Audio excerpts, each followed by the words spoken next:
Zach, welcome back once again to the sofa. This is obviously a pre-record because you're a very, very busy man. A lot of stuff going on in Elite Dangerous. So it has been a hot minute and a lot of stuff's been going on with Trailblazers. Do you want to give us a sort of rundown what's been happening? Yeah, I mean, we obviously launched about a month and a half ago now. Yeah, somewhere there, yeah. Yeah, we've had a lot of activity from our players. Yeah. We've had some sort of, ups and downs in terms of as we knew would be with the beta. So I know that we're looking into certain elements around sort of markets, around sort of planetary ports and sort of how that works. So we are sort of investigating that based on players' feedback. Yeah, I mean, it's been, like you say, it's we are actively listening, which was the reason why we said we were going to pop into beta, right? We knew at a galaxy-wide scale this was going to be a tough thing to test.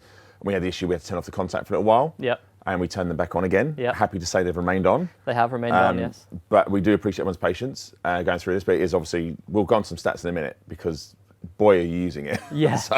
But yeah, we appreciate all the feedback and we appreciate your patience. And we're just trying to work with you to make this the one of the best features of the game. So yeah, for sure. So yeah, I guess talking about stats, should we delve into some? I'm sure numbers. Some of you may have seen these around sort of Galnet if you've been checking that recently. But these are accurate as of Monday, this Monday. So relatively, as fresh as we can make it possible for you guys. Yeah. So I think let's start with the basic one, the amount of claims made. So that number is 42,226. That's insane. Yes. So that basically means, I think that boils down to the amount of time somebody has gone to the contact and sort of said, okay, I want this system. Not necessarily finished the whole process, but they've said, yeah, I want that one. Yeah. Although when you go on, a lot of them do manage to do this, right? Yes.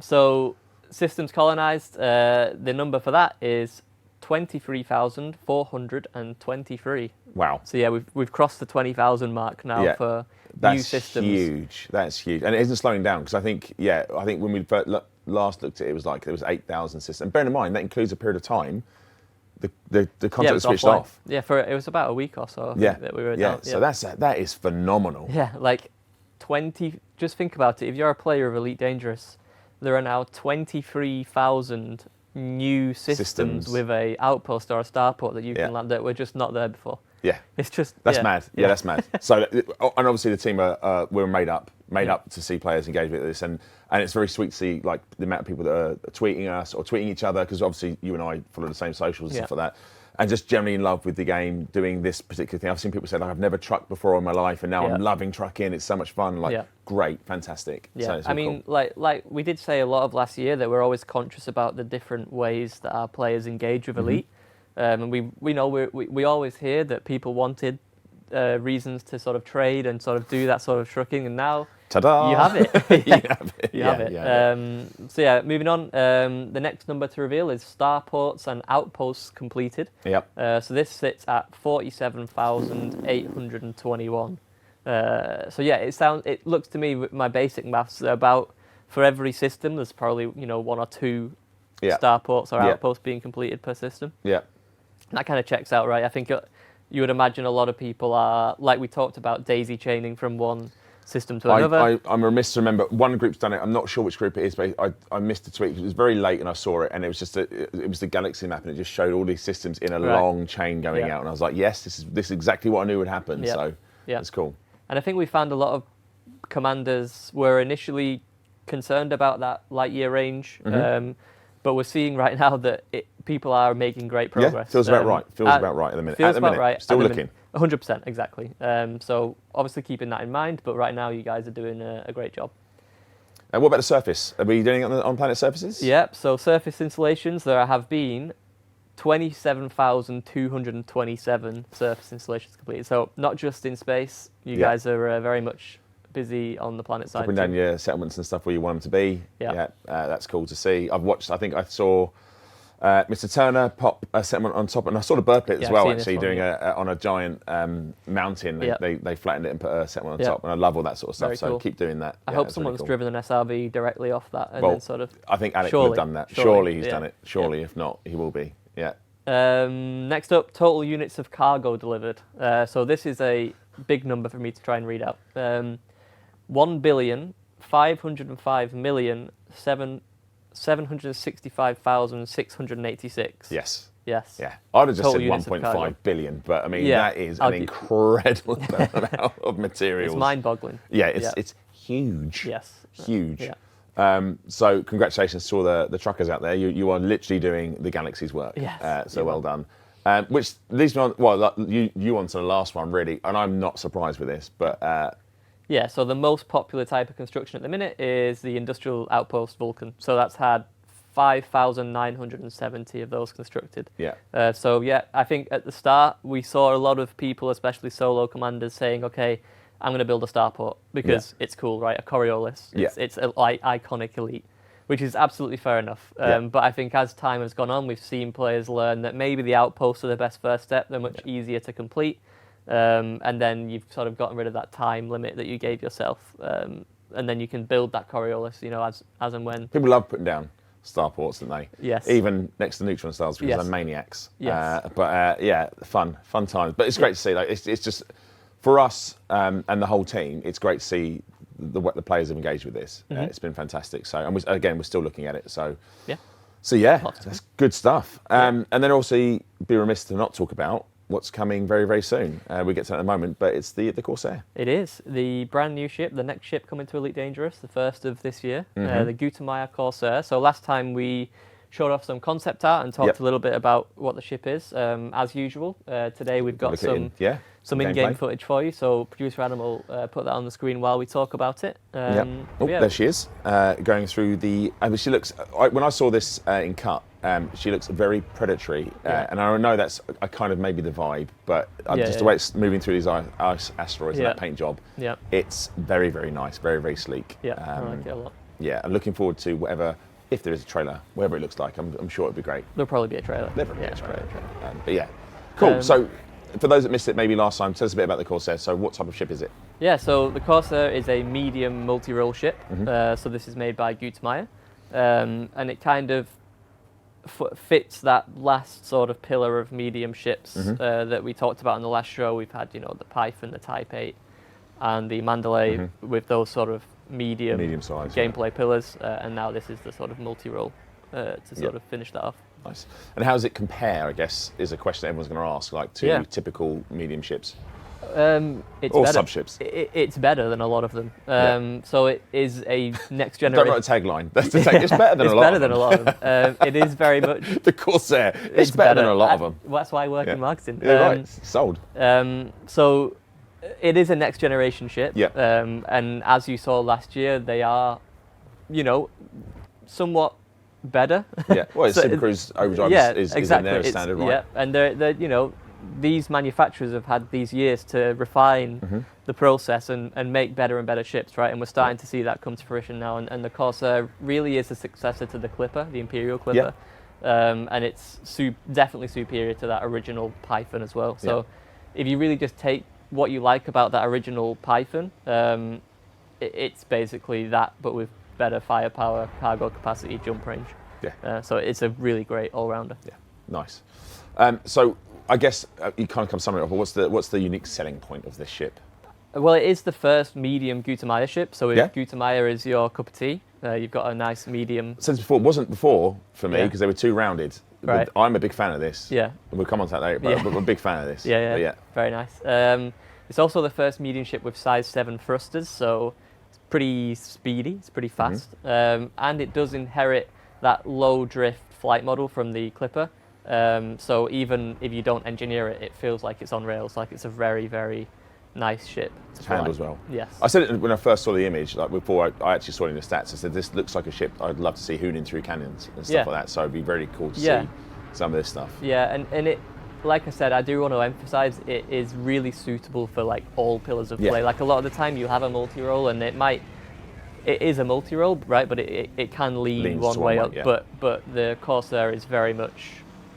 It really can. You covered it there. It's like it's better than the original stock Python, right? And again, that stock Python was very good at pretty much everything, right? So it's just one up from that after so many years. Yeah. The Python. I mean, you haven't got mothballed it, but I mean, you know, still there's still a very nice looking ship. I mean, there is obviously the Python Mark II as well. So there is, so will you need any kind of ranks? Because I know some of the Imperial ships you need ranks, some of the Fed ships need ranks. is this technically an Imperial ship, or is it just a ship made by an Imperial manufacturer? Correct, yes. It is not an Imperial ship by default, so you will not need any kind of Imperial rank to use the ship. It is very much, like you said, it is made by Gutamaya. Yes, in the past they have traditionally been manufacturers of Imperial ships, but this one is not that. It's its own thing. Cool, that's good. I think that pleases a lot of players. Yeah. Some nuts and bolts stuff now. Yeah, here we go. Talk me through some of the Stataroonies, mate. How many hard points we got? Okay, so we got 3 large and 3 medium hard points. All of them are situated within the fuselage to provide optimal hard point convergence. So very nice sort of positioning. You might say that Gutamaya have learnt from the Clipper. The sort of nacelles combined with the hard points, maybe not ideal for fixed hard points for our commanders. They've definitely learnt with the Corsair, and you'll find these hard points are really spot on for what you want. Yeah, nice. And are there any optional internals and stuff that you can have for the ship? Yeah, so there's 1 each of size 1 to 4, and then there's 3 each of size 5 and 6. So there is a lot of optional internals there. So if you're a exploration player, you're basically going to be able to put on whatever you want. Yeah. And I guess, does this make a good ship for trade? Yeah, I mean, it's got a really big cargo space. So the ship has 318 max cargo if you want to maintain a good jump range, but you can also have a shield equipped and still get over, I think, 380 cargo. And I did miss it off, and just Adam has just waved at me and said, "Oh yeah, I didn't talk about the core internals." You're right, Adam. I didn't. I'm sorry.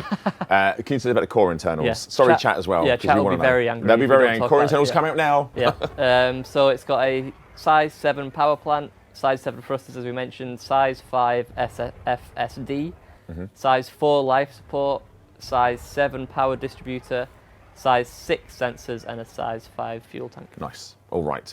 So we mentioned what makes it potentially good at trade. Yeah. You've kind of touched on it, but what makes it good at combat? Yeah, I mean, it is very much, it's got a really good selection of hard points, like I said. I think it's 3 medium, 3 large. And that convergence and how they all line up is great. With the sort of high boost speed you're going to get, so you can basically chase anyone down. And then obviously you've got that power plant and power distributor that will give you the ability to use all of that, which is important. And last but not least, exploration. How does it make it? Yeah, I mean, you mentioned canyon runs. The low drift, sort of flight model that the ship has is going to be great for that. Also, like I said, loads of optional internal space, so you can put whatever nice to have exploration modules you would like on the Corsair. And then, if you really want to, the heavy size 7 thrusters can be stripped down a lot to add more jump range. So you've got really quite a lot of flexibility there for exploration players. And I think we touched this the last show, but just to confirm, it's not a solo experience. There's room for 1 more pilot, right? Correct. Or 1 more commander, rather. So there's room for 2 commanders in the Corsair. Cool. And I guess the big question: how long have we got to wait for this beautiful ship? Yeah, not long. I mean, we said April last month as part of our roadmap reveal. So yeah, the Gutamaya Corsair is due to be available for ARX on the 8th of April 2025. So that's like 2 weeks. Yeah, just less than 2 weeks. I think. There you go. Less than 2 weeks. Not long to go. No, not at all. Well, okay, that's the Corsair. Yeah. Great stuff. I think it's also we'll launch with a slew of paint jobs and stuff as well, right? As usual, we'll have our base version and our Stellar version, which Bruce will show in a minute. Here are some of the paint jobs available as well on day 1. You'll see coming up there's a couple of fan favourites that are going to be available. Yeah, I think it's the last 2. I think. And well, we'll get these. All look fantastic, by the way. Actually, there's a ruby one that's going to come around in a second. Not ruby, it's like a red tin. Was it this one? This one, yeah. I think it's this one. Yeah, this looks so nice. Yeah. And then we're going to get. There's a lot actually. There's a lot of stuff coming out, but that's mean. That looks mean. It reminds me of like a raven. Yeah. Here we go. Some lovely ones. They've done a really good job with this as well. That's the one. That's what I was talking about. Yeah, I really like this. Red and silver. And then we're getting there. Don't worry, chat. Here we go. That looks amazing, but this one, oh lordy lord, that do you know what it reminds me of the remake Battlestar Galactica? That kind of looks mean, mean sort of chrome, that is chef's kiss. That would be And so let's talk as well about the base. This is the base version. As always, we have a base version of our ships if you want to get that one. Yeah. And then we have the Stellar Edition. Which looks a little bit like this. So you Slight might notice difference there at the front. Bit of a difference, yeah. So the ship kit here, very much. We heard a lot of feedback about the front of the Corsair. Some of you loved it. I did. Some I'm of Team you don't. Beak. Yeah. Team Beak. Team Beak. versus Team No Beak. Some of you didn't like it as much. And so the Stellar Edition has this ship kit that will be available day one separately if you'd like it. And you might also have a bit of a sort of Imperial hint for the paint job there as well. So any of you Imperial players, don't worry, you can very much make the Gutamaya Corsair fit that sort of Imperial feel if you've had that in the past. Yeah, and we had a bit of a play around with the ship kits ourselves, didn't we, to represent our own sort of fit. And I'm very much, I think, I'm not sure which way to put this on, but producer Adam will work this through. But I was very much Team Beak, and I've gone with the big spoiler across the back and the two little, I call them nodules on the nacelles. Nodules on the nacelles. Try saying that after a few drinks. And that's very much my style. So I really do like, I generally do like the angular look of the beak. That's the one thing that puts me off most of Gutamaya stuff. Right. And your version? So I went with a red and white paint job. It's my favourite colour scheme on pretty much every ship. And then I went for the sort of version that you saw in the Stellar Edition there, the sort of more rounded front to maybe fit a bit more into the traditional Gutamaya look. And then literally I think I went for the opposite. Almost like we literally didn't plan this, but I think I chose the opposite ship kits for you. So the spoiler I've got is, it's like the sort of two prongs at the back rather than the one that goes across. So there's lots of options, like a combination of paint jobs, different ship kit pieces, and then obviously in the future there will likely be more as well.